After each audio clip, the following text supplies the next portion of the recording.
Let's write out the numbers and see if we can find a pattern. If n is 1, n plus 1 is 2.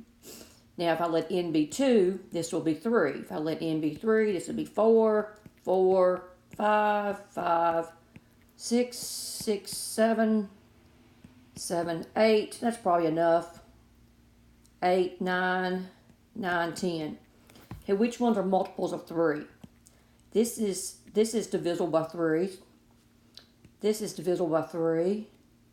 This 6 is. This 6 is. This 9 is. This 9 is. So it looks to me like if I group these 3 together, 2 out of 3 are multiples of 3. Let's group these 3 together. Once again, 2 out of 3. Let's look at these last 3. It's 2 out of 3. So your answer is 2/3.